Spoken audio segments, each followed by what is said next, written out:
the Meadows once again with your host Rahman, and I'm back once again to entertain all of you. However, today we'll be talking about something coming up in the next few days, which we should all remember: Remembrance Day. For this episode, I have brought in a rather special guest today, and that is Mr. Johnson, a history teacher in Judgemeadow, who we will be interviewing with a few questions to find out more information about the people who risked our lives for our future. So without further hesitation, let's get into it. So, sir, what is Remembrance Day? Well, the act of remembrance is the idea that you remember the sacrifices of the dead in wars. So Remembrance Day is a day that's been set aside for, 100 years now in the UK to remember the dead and those that suffered started off with the First World War, then it became the Second World War, and now in the 21st century we think about all sorts of conflicts that not only British soldiers and British Imperial soldiers before the Second World War been involved in, but also global conflict. So why is it important for Judgemeadow students to know about Remembrance Day? Well, as you said in your introduction, the important thing about remembrance is the idea that we think about the sacrifices of people in the past. So there's a number of different issues that people will think about. So you've got the idea that in some conflicts people will fight and die for a particular ideal. So in the UK we often talk about people in the First and particularly in the Second World War, where they were fighting against Nazi Germany.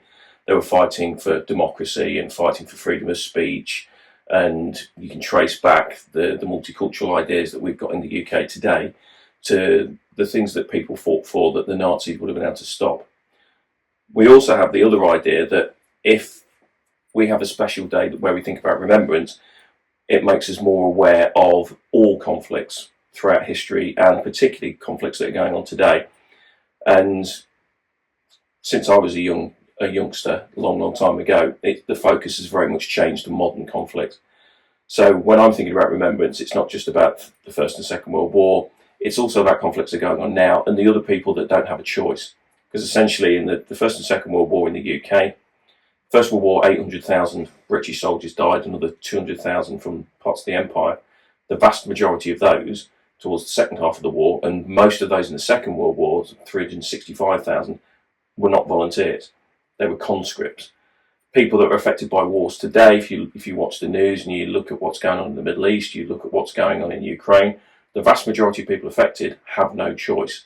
They're not piling into a conflict zone. They're people that are affected by bombing. They're people that are affected by invasions. So it's important that we think about how fortunate we are in the UK to be relatively peaceful while this conflict's going on elsewhere.